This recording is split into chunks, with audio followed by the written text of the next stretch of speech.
just going to open the top before I lift it off, see if there's anything heavy inside.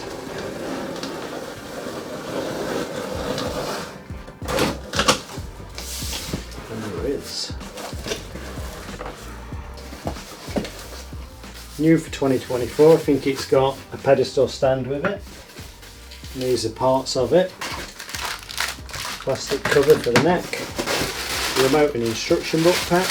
Okay, so I'm going to mount this first on its pedestal base, then I'll mount it on the wall for a separate video and I'll go on from there.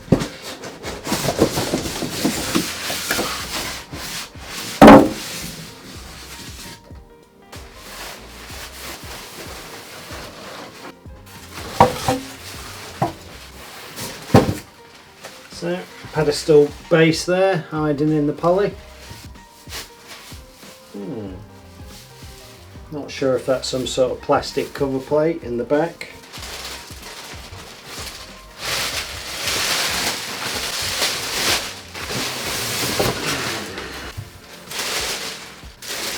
And that is the TV from the front, from the side, nice and slim, and from the back.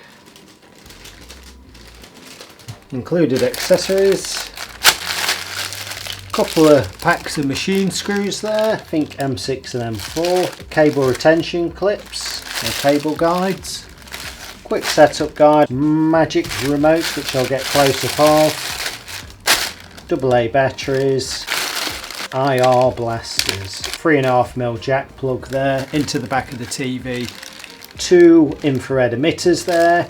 Set up your universal remote control to control your Blu-ray player, TiVo, PVR, Skybox, whatever. They can be in a hidden box. Infrared emitters will blast the remote control signals at your hidden devices with you pointing the remote at your TV. And then some gump on energy ratings, paperwork and instructions, full instructions available on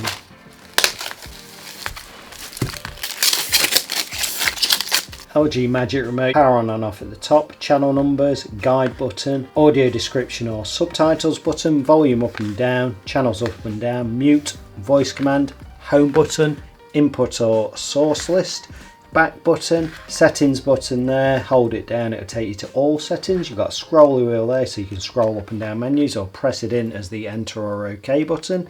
Left, right, up, down cursor arrows. Then you've got your coloured buttons there for media playback or apps, they can mean different things. Quickfire, Netflix, Prime, Disney Plus, Rakuten, LG channels and Alexa. Flip it over, push the back off with some pressure. Oh, that won't come off easier than the other one. AA batteries into the back. Quick look at the quick setup guide. It is different for this year, which is quite interesting. So some of the included accessories or components. New is the included pedestal stand. There was one available to buy last year, which I never actually saw, but I'm sure it was good. Unpacking the box on the different sizes. Bit there about leading your cables, guiding your cables around on the 55 and 65 model. Building the pedestal stand on the 55 and 65, and then it gets quite interesting at the bottom here because it looks like you're arranging the polystyrene for the 65. So you stand the TV up and insert the pedestal stand into the back of it while it's propped up. So I hope this works well, because if not, TV is going to come crashing down, but I'll give it a go. 55, lay it flat and put the pedestal stand on. Onto the back of that cover, different methods there for the different sizes as well, up to 77, 83 and 97 inch, so that'll be a pretty cool TV for someone who can afford one of those. List of the inputs on the back there, what's going in and where. Wall mounting, table of information for the different dimensions. 24.3mm thick, I'll say it now because I'll probably forget to do the thickness when I measure the dimensions, and the weights across those different sizes. And at the very bottom, information regarding the VESA mounts as well. On the 97 inch it's 600 by 400, on the 55 300 by 200, and then varying in between. Other included bits, and that is simply a cable cover for the back of the TV. Bit of sort of grey plastic there. That's the pedestal neck cover, guide your cables through it. part that attaches to the back of the TV itself. I'll leave that ready. Pedestal neck. Okay, so big lump of mild steel there, sort of matte powder coat finish. It says LG OLED if that shows up. Underneath, some rubber pads, stop it scratching or marking your surfaces and sliding around. Oh, we can see through holes there for this part to attach to, which I may as well do now. It's the bottom of the pedestal base where the neck's going to locate on. You have to clip it on before you put your screws in. This bit, got a kind of loop there that's going to locate onto that tab. This clip will clip over there and that sits in the middle. You can see I've actually scratched a bit of paint off because I did it a minute ago off camera trying to figure it out, and it was quite hard to get off. Like that. And you do have to give it a bit of force. Let's get to the front of it. Pushing it forward, you can see you've got that gap there. It's a plastic clip will clip in place, and that is it. If I look underneath, we can see where it's now in place, but to secure it we need 4 machine screws into the holes. Whip those screws in.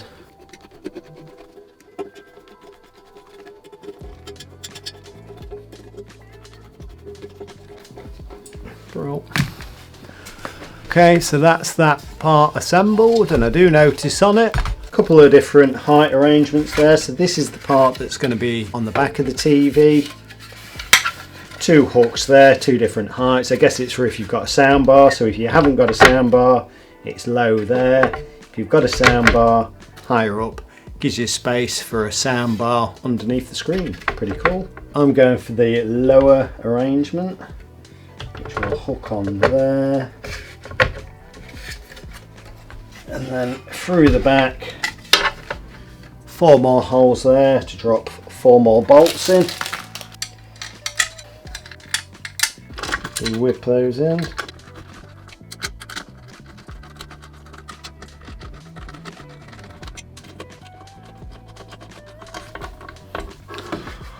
That's ready to go on the TV. According to the quick setup guide, you've got this bit of poly that was in front of the face of the screen. These bits were down the sides. And then we can see we've got slots going through there. That's what the TV is going to stand in. The one simply goes, he says simply, goes over there. And it is marked on here, 1. Don't know what 1 means, but 1 there maybe. Now I've got the 2 slots. I'm going to lower the TV into that. Better shift it along a bit, and well, apparently this is going to hold it and keep it secure while I attach the pedestal stand. So fingers crossed. I definitely recommend 2 people for this bit because it's heavy and expensive. Oh shit! That's my phone at the wrong moment. Right, apparently that's secure. It feels fairly secure. That's the TV from the other side. I've put the screen this way so I can get to the back of it, and I can't surely, I hope, tip it forwards. We'll soon see about that. That's a bit more central. My pedestal stand is going to attach into here. Bolt holes are there, there and there and there. They're the VESA mounts there. I think it said 300 by 300. Under here, it shows, is for the classic wall bracket, which I'll be doing on a separate video. OLED, G4 OLED wall mount, whatever. But they give you the cover when you're not using it. 2 tabs at the top of the pedestal here. Got through holes for the bolts. There, there, there and there. And bits of mesh to retain your screws as well. Very nice. Plug out the way. Okay, and that should just insert onto there. I should put my hand on it really, just in case I do something stupid and push it forwards. Then just 4 screws into those holes and lift it off the poly.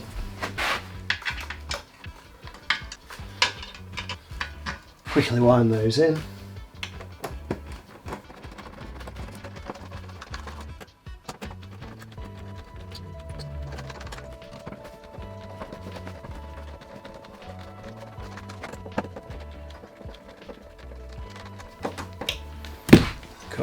It's now secure. Just zoom out again. Well, stand secure. TV's a bit ropey on that poly.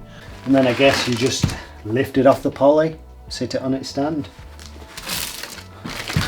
And it should be nice and tight all round. Screws have gone in nicely. While we're looking at the back, you can see we lead all our cables out of here round. Cable retention clip there, and you have to be careful. I get them all in the correct order so the wires aren't twisting over when I wall mount it, and it keeps it nice and flat to the wall. Other cable retention clip hidden by the neck there, through the neck. So once we've got our cables in, this cover can go on the back. Somehow, some little lugs, little rubber lugs it locates into.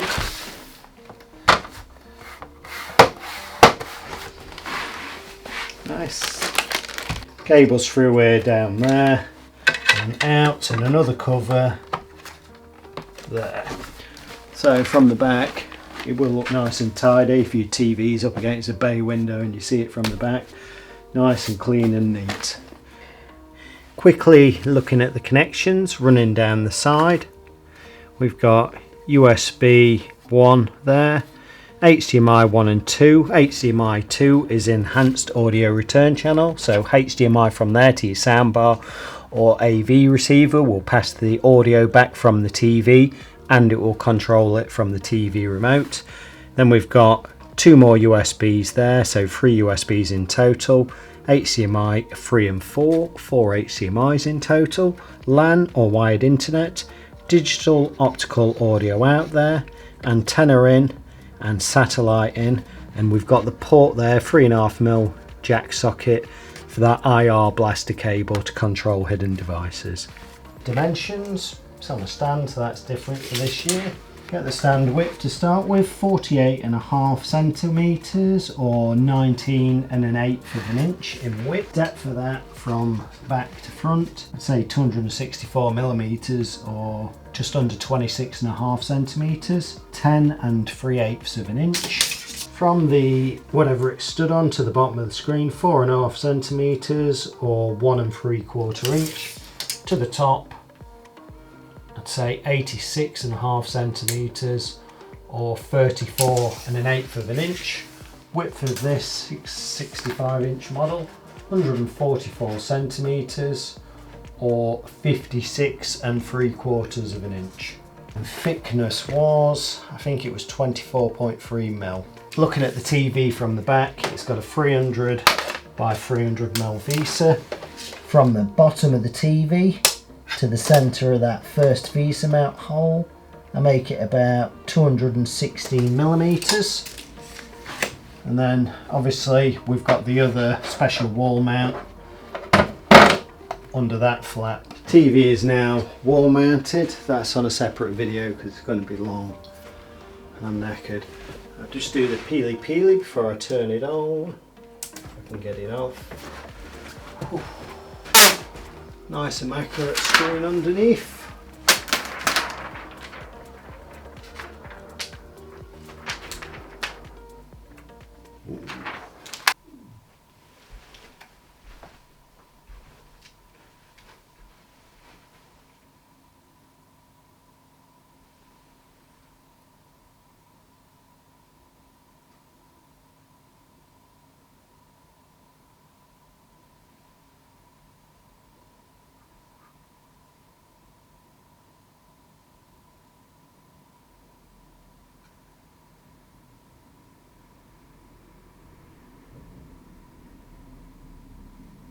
Press the OK button, wheel, on your remote. God. OK. Language, English, checked. The Magic Remote is connected successfully, check. Unchecked, next. Country United Kingdom checked. Audio guidance is currently turned on to assist the visual ear. No. Button. Oof, that's enough of that. Okay, so if you've got the LG ThinQ app, use that to set up your TV. If not, like me, I'm just going to go forwards with the remote. I have actually got it for my TV at home. So wired network connected. I've got wired network, aerial, mains, obviously, and HDMI from my Sky Q box. So T's and C's next, and I'm just going to agree to all, install.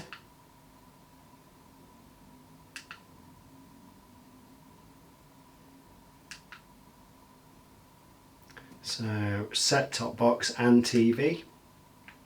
So TV means the antenna or aerial input, and set-top box is the Sky Q box I've got connected. Postcode, pop your postcode in for regional stuff.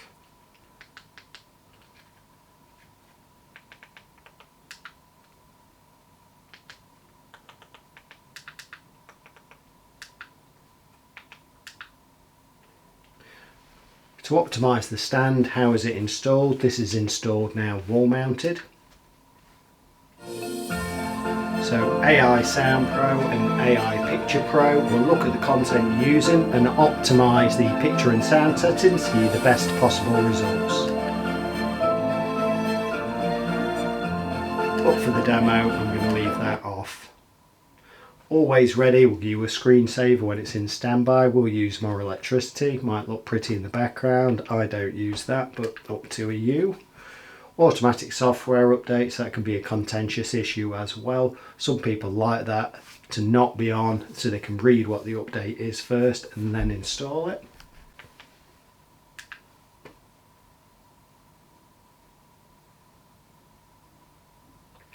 Okay, program tuning. Select your program tuning modes. Mine is antenna. If it's satellite or cable, obviously select the appropriate choice.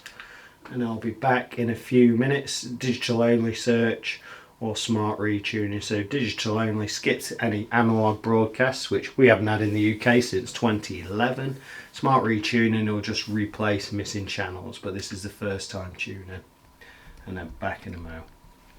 Okay, tuning is now complete, and it's asking you there, would you like extra channels included with Freeview but delivered over your broadband? So I'm going to say yes if it's extra and it's free, and you can change that later on. So here, region select, it's where your aerial is facing, not really which one you'd prefer. So mine is facing Yorkshire. And wait till that says complete, don't skip it now or it won't save, and done.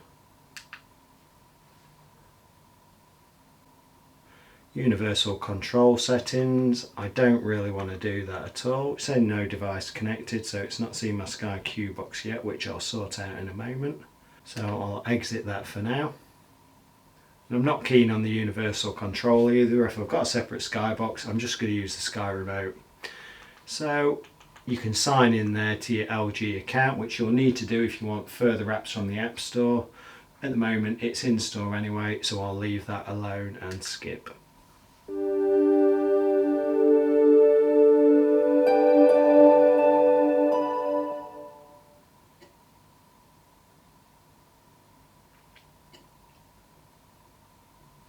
Okay, recommended apps and services, iPlayer, Prime, scan the QR code with your phone to link your account, Now TV, YouTube, and I'll have the LG channels as well, so we'll just let that install those quickly.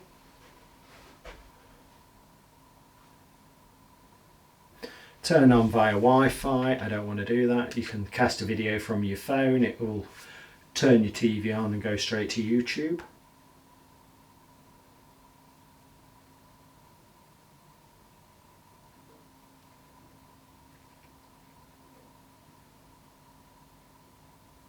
Okay, close that there.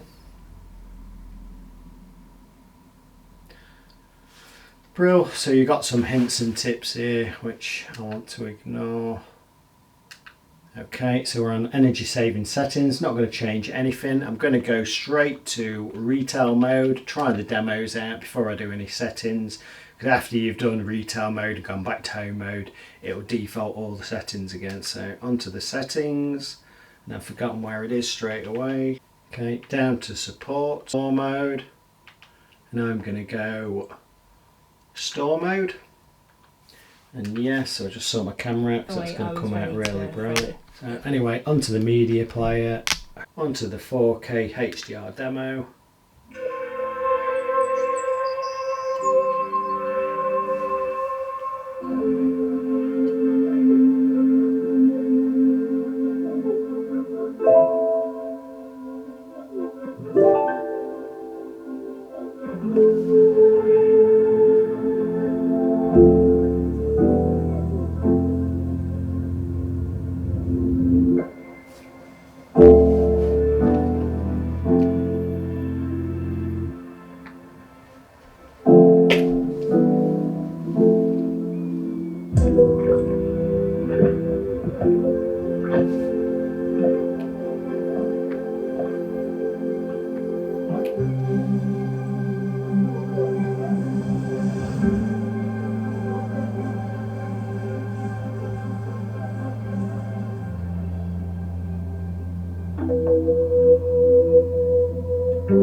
Okay, that is pretty cool. So I'm going to put it back to home mode and then quickly go through the settings.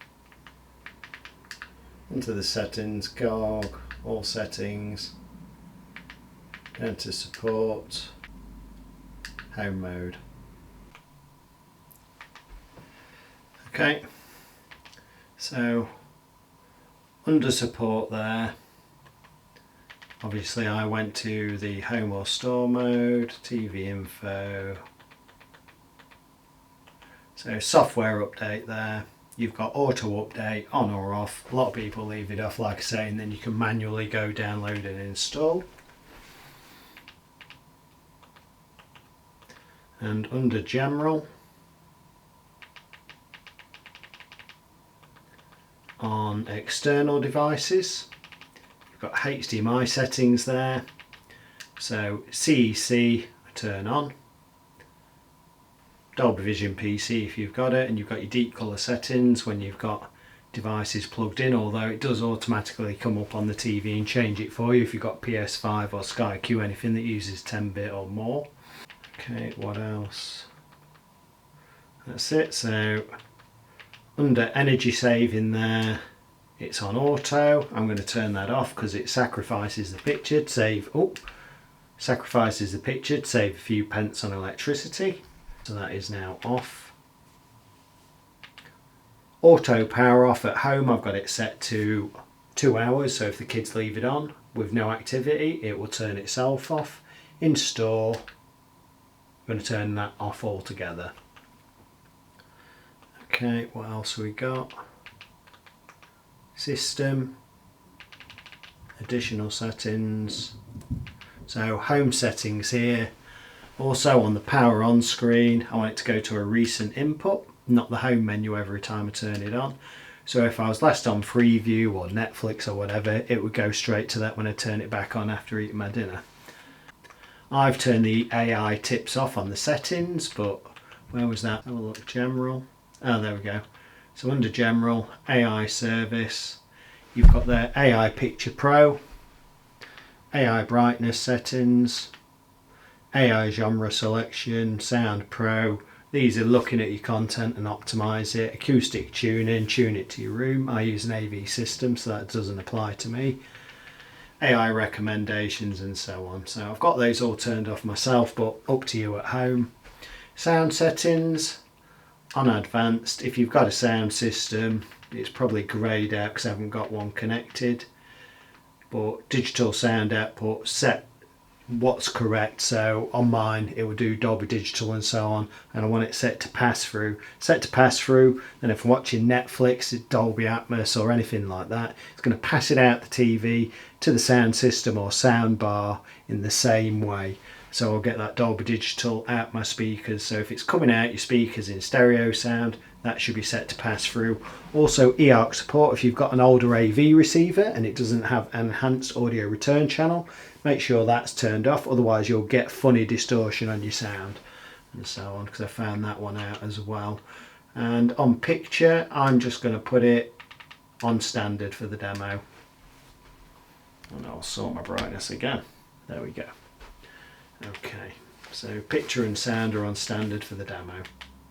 So I'll now go on to live TV and get some content there to just sample. Onto the news. I'll shut my mouth. Just want to demo a bit of sound and picture on normal TV. Key questions around staffing. Not only are there significant shortages in nurses, doctors and other key health workers, but we know that people working in the NHS are burnt out. Doesn't look like an HD camera, to be honest, I'll just mention. Tough few years. So it's great having all these extra scanners and appointments, but you've got to have the people to make it work. Also this evening, the former Labour leader Jeremy Corbyn has launched his own campaign in Islington North. He will be standing as an independent and therefore running against a candidate from his former party. Now, not all of the candidates who will be standing in Islington North, where Mr Corbyn plans to contest the seat.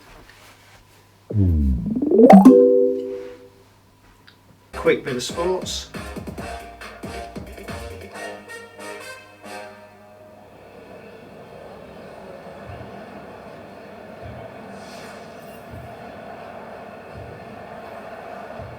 We come the two teams, Manchester United against Inter in the International Champions Cup.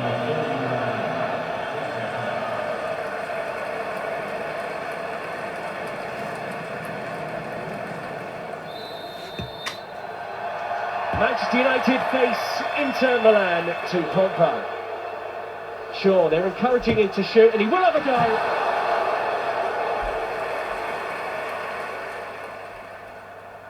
Pogba does get it back. Rashford, Pogba, what's he going to do? I don't know how he got that far, to be honest. Also, here come United, Shaw. Bring a ball into the middle, nearly finds Rashford, just a little touch. Took it behind the England, it finished level on points with third place Atalanta in Serie A last season, Inter. Brozovic. Swept deep, and was missed by De Gea.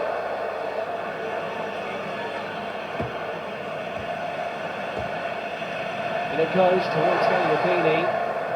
Saka was back there, I think, to head that away. Pogba back towards his own goal, and Saka up the left. Pogba's up as well. He leaves it, brilliant dummy, Lingard at the line.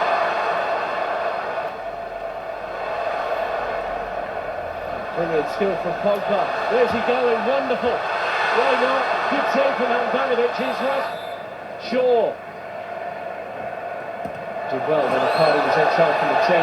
Saka chopped down right on the edge of the penalty area.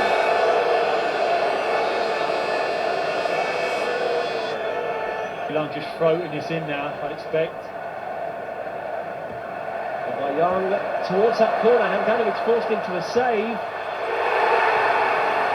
Another marvellous moment for the teenager who's making a name for himself. Manchester United lead the game with 15 minutes to go. What a wonderful finish. So much talk coming out of Old Trafford about the quality of this young man. Not just from his youth. These are dangerous times. Credit to Ubisoft for this that's one. what I Next hear. gen game trailer, Star Wars Outlaws. The Empire? They're everywhere.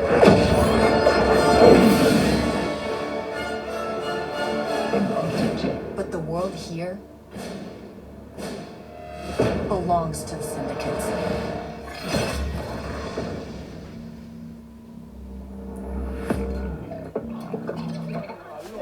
If I want to survive, I have to play their game.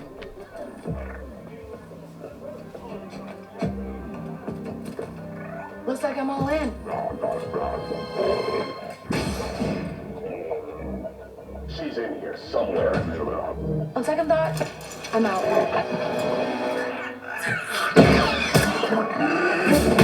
There she is.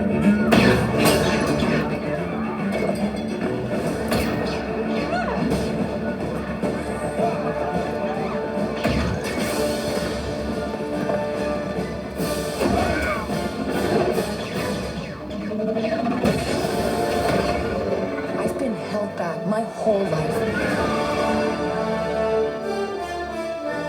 And now, I just need a chance to finally be free. Wherever that takes me. I'm here to offer you a way out, okay? Get off my ship, Jalen. Give me a chance. You're gonna have to trust me. It'll be dangerous, risky. But if you pull this off, you'll never look over your shoulder again.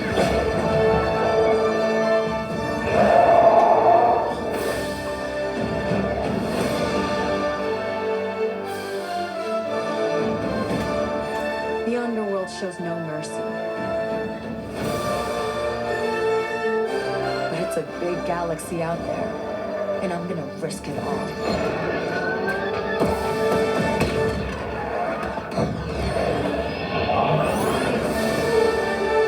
Star Wars Outlaws, coming 2024. Pretty cool. Credit to Ubisoft again for that one. Right, onto the home menu before I go. Pretty similar to last year's and the year before, if I'm honest. So you've got your account sign in there, notifications, settings there. It will take you to the quick settings. Go to the cog again. You'll go to all settings, free view guide, Home office, working on a large screen, games, music, home hub, sports, accessibility. You can edit that list. Apps, sign into your LG account there to download further apps. LG channels, so some IPTV channels. There's actually quite a few there now. And loads of free stuff to watch if you're bored and there's nothing else on. Now TV, Netflix, iPlayer, ITVX, All 4, My5, Prime, Disney Plus, Apple TV, Rakuten, YouTube, Roxy, Shoptime, BBC Sound, Sports Alerts, Home Hub, Always Ready, web browser, cheap Bluetooth keyboard and mouse, browse some basic web services, media player and camera. So I think that's an additional extra, the camera. Okay, recent inputs there, LG free channels, some stuff from there. They're streaming from My5, Prime, 4, iPlayer, Roxy, Disney Plus, Apple TV, YouTube, and it goes on and on. Some recommendations there of good stuff to watch. Shoptime, Life's Good Hub, Editor's Pick, new releases from different providers, Popular Cinema, and you can edit that list, make it your own. So again, stunning TV. I think it's really nice. I mean, it goes a lot brighter than I'd want it to, but I don't know if they do the brightness just for specs and stuff, so it looks good on paper. But bright, colours look great, everything looks great about it. I like it, wall mounted, nice and flat to the wall. You have the pedestal stand option, but if you go in pedestal stand, you may as well go C4 TV instead. I know it's thicker, but when it's on a stand, does it matter? And the C4 is probably not as bright, but does that matter as well? Because in my own home I wouldn't have it that bright. But I mean, there's not really any cons against it, apart from I wish they'd put a detachable mains lead on it, and you didn't get the included wall bracket this year. I don't know if it's an option whether you can buy one with a wall bracket instead of the stand, one or the other sort of thing, but I know you can buy the bracket separately. So cracking bit of kit again, and that is all for now.